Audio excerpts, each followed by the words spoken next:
Acting అంటే interest ఉంది. Okay. అంటే ఇప్పుడు మూవీస్ లో ట్రై చేయాలని ఉంది.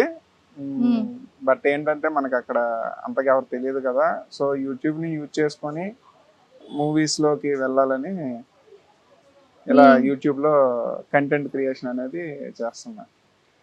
యూట్యూబ్ లో కంటెంట్ క్రియేటివ్ చేయాలి అనేది ఇష్టం. అంటే మూవీస్ లోకి వెళ్ళటం కోసం ఇక్కడ యూట్యూబ్ లో మనం ప్రూవ్ అవ్వాలి కదా ఫస్ట్. సో అందుకని యూట్యూబ్ లో కంటెంట్ క్రియేట్ చేసి మూవీస్ లోకి వెళ్దామని. మూవీస్ లోకి వెళ్ళాలి. ఒకసారి ఆటో డ్రైవర్ గా కనబడతావు, కొంచెం కూరగాయల అమ్మాయి అబ్బాయిలా కనిపిస్తావు. ఒక్కొక్క డిఫరెంట్ క్యారెక్టర్ ఉంటుంది కదా. అది మనలో ఉన్న యాక్టింగ్ ని ప్రూవ్ చేసుకోవడం కోసం ఒక మెయిన్ థింగ్. సెకండ్ ఏంటంటే వాళ్ళ రియల్ లైఫ్ లో కొన్ని ప్రాబ్లమ్స్ కూడా ఫేస్ చేస్తారు. అంటే ఇప్పుడు వెజిటేబుల్ వెండర్ కానీ, ఆటో డ్రైవర్ కానీ, ఇట్లా వాళ్ళు కస్టమర్స్తో కానీ, పాసెంజర్స్తో కానీ ఎలా ఉంటుంది అన్నది అలా చూపిద్దామని.